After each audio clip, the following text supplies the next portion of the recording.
Good evening, everyone. Today, we'll dive deeper into the specifics of sexual market value for both men and women, clarifying and detailing key aspects. Let's proceed with a focused exploration of this topic. And if this seemed helpful for you, subscribe and hit all notifications bell. And if you decide to help more, put your likes on this video. What the market pertains to is how a man perceives a woman and how a woman perceives a man within the realm of relationships, particularly in terms of attractiveness and reciprocity. Moving forward with this discussion, we'll stratify our approach, examining the nuanced evaluations and analyses specific to male and female sexes. These evaluations often navigate through aspects influenced by the rise of feminism advocating for equal rights, attempting to align with masculine traits as the foundational elements in relationship dynamics. However, due to inherent biological and natural differences, achieving complete equality in these aspects, particularly in attraction, remains elusive. Let's now delve deeper into understanding the components related to a man's sexual market value. We'll explore the critical and detailed aspects that shape and define a man's sexual value in the market. Initially, we'll focus on the aspects depicted in our graph, which offer a summarized and generic view of these factors. These 6 specific aspects and their respective percentage values represent the foundational pillars as perceived by women and society in the context of relationships. The woman evaluates the man based on these aspects, which become determining factors for her decision to enter into a relationship with him. These aspects can be assessed across various parameters with different percentage values. Notably, the parameter with the highest percentage value, constituting 27% of the assessment, is resources. Following resources, we have status, often influenced by lifestyle and professional success. Appearance comes next, followed by personality, which is crucial for the individual's confidence and interaction within society. These aspects are significant and make a substantial difference in evaluating a man's value in the sexual market. This explains why older men can often engage in relationships without difficulty, despite aging.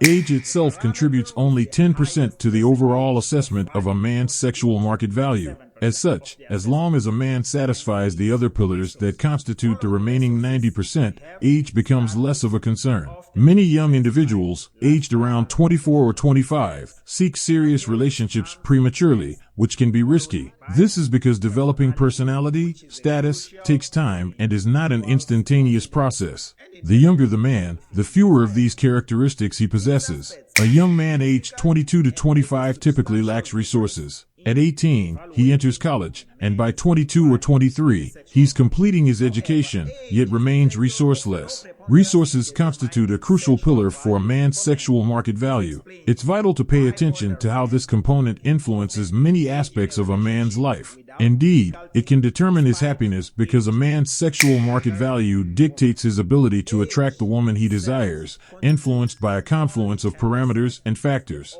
At 40 years old, understanding the circumstances where a man is most likely to achieve better outcomes becomes crucial.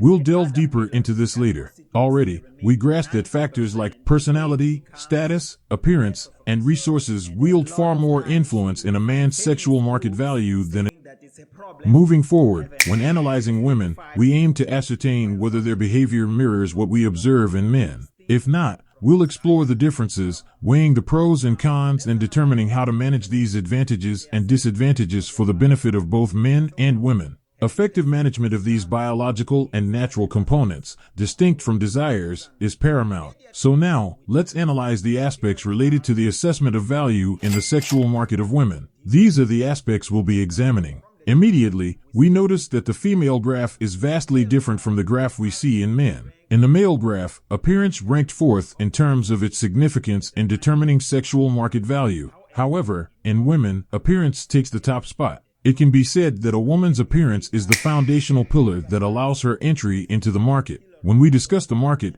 we're referring to the process of interaction, conquest, and all associated aspects where a woman positions herself for success. The primary pillar she uses to ensure success in this process is her beauty and appearance. 80% of the strength in the process of winning over a woman is tied to her image as a woman, integrated with her beauty and youth. These aspects are incredibly crucial. Conversely, for men, as we've mentioned, appearance takes a distant fourth place. The most crucial aspect for men is resources, which hold the primary position. In contrast, for women, resources are positioned last. No man stands up and declares, "I'm going to pursue and marry woman." Why? Because of her money or resources, at least not the men that women seek. Women are the ones who determine the aspects that enhance or diminish a man's value. The aspects women seek in a man are what give him more value. She seeks a man who has more resources than she does. This is a crucial part of the feminine conquest process. Female beauty and the visual image hold 80% of the importance here. Resources, which are paramount for men, have no such function for women. Many women, if not most, seek pillars based on components related to equality, rights, and feminism. These pillars involve acquiring resources such as a good job and solid academic training. These aspects are critical because they often influence women's educational and professional opportunities. However, women sometimes assume these aspects should entitle them to pursue a higher quality man or be valued more in the interaction between men and women rather than just in the workplace. This distinction is crucial. Valuing work is extremely important. The more intelligent and competent a woman is, the more she should explore these skills for the benefit of her country, society, community, and family. It's not acceptable for an extremely competent woman to remain at home due to any form of discriminatory behavior. However, we must always remember that achieving academic and professional milestones has no direct implications for how attractive she is perceived to be as a woman. None of these achievements directly impact the components crucial to the process of attraction: how she behaves, speaks,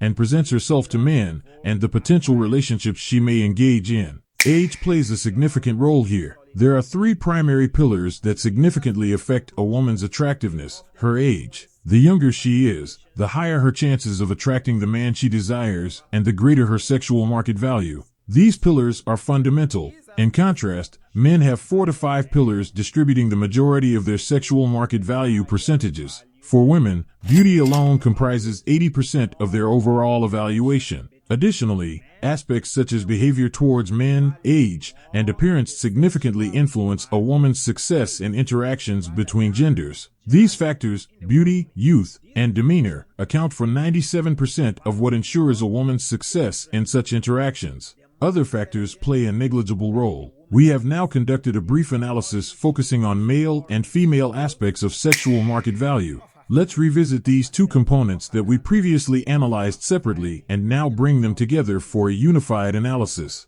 We aim to understand the significant differences in actions and their implications in daily life. Both men and women must shape their actions to achieve the best possible results in their interactions and relationships. Now, let's delve into the aspect concerning the intersection of these two pieces of information, the convergence of male and female behavior and sexual market value. At this juncture, we'll examine how these elements intersect. In the accompanying graph, we'll find critical information that highlights the most crucial aspects of sexual market value. The first graph, represented by the solid line, illustrates the behavior of sexual market value in women. Meanwhile, the dashed line represents the sexual market value behavior of men. The horizontal axis denotes age, ranging from 15 to 70 years, while the vertical axis measures sexual market value on a scale from 0 to 10. A score of 1 or 0 indicates the minimum value, and 10 represents the maximum value achievable by either gender. Let's now explore the life trajectory influenced by these interactions and aspects discussed earlier. First, let's examine the sexual market value of women. According to our graph, a woman's sexual market value begins to rise around the age of 15. It's crucial to note that between the ages of 15 and 18, despite having high sexual market value, women typically do not engage in sexual interactions or relationships. What factors determine sexual market value?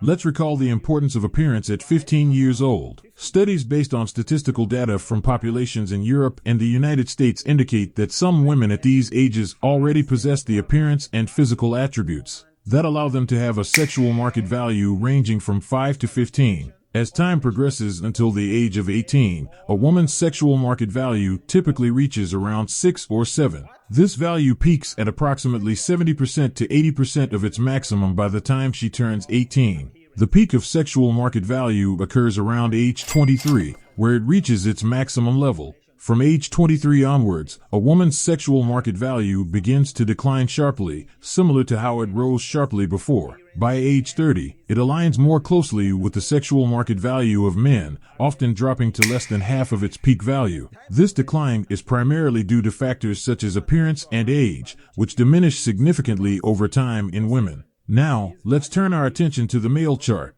The aspects that contribute to the sexual market value of men are entirely different. What are these specific aspects that determine a man's sexual market value? The first aspect, extremely important, is resources. Remember, when we discussed resources, we mentioned that a 15-year-old man would lack resources, thus his sexual market value would be very low. He lacks resources and status. These are crucial aspects. Additionally, he lacks personality development. This young man, at only 15 years old, lacks resources, status, and his personality is still forming. Personality is vital because it provides security and protection for a wife, family, and oneself. These personality traits are essential for a man in a relationship, as he is expected to fulfill the role of protector. As we can observe, a man only reaches half of his sexual market value by the age of 30. Some may begin to ponder and question the dynamics of sexual market value. For men, their sexual market value only peaks around the age of 30. Contrastingly, earlier we discussed women reaching their peak sexual market value around ages 23 to 25. This time frame is often seen as ideal for a woman to marry, as her value in the eyes of men is at its highest during this period. This is what happens to a woman when she reaches this age. Many times, she's dating a man who is around 23 or 24, and if she's considering marrying him at 23 or 24, pay attention to this. Most of the time, it's a risk for this young man. By 23 or 24 years old, he hasn't yet reached even half of his potential in sexual market value.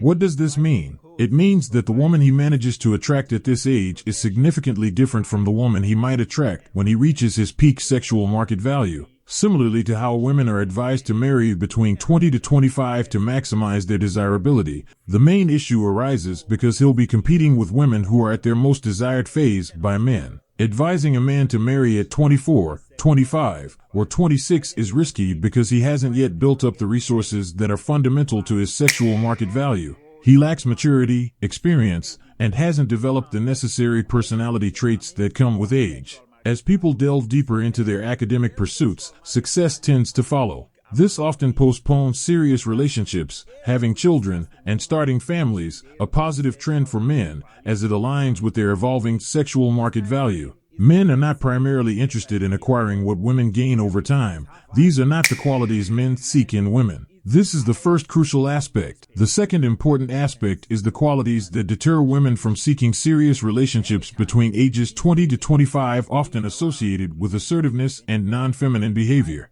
Because docility and femininity are components we emphasize, knowing how to behave, how to navigate relationships, and interactions with the opposite sex. In men, these aspects of docility and femininity are essential. The factors that deter women from marrying in their 20s at 25 years old are not aspects of femininity, much less of docility. They are aspects of masculinity. These involve pursuing education, seeking employment, striving for status, and accumulating resources. But why? To achieve equality with men. The issue arises when women adopt traits of masculinity in their pursuit of resources through employment. These are behavioral traits associated with masculinity, not femininity. Men do not seek masculinity in women because they already possess these traits themselves. They seek femininity in women. This chart encapsulates many relationship failures we witness daily in society, particularly with the rise of feminism. It illustrates numerous divorces and discontent among women who,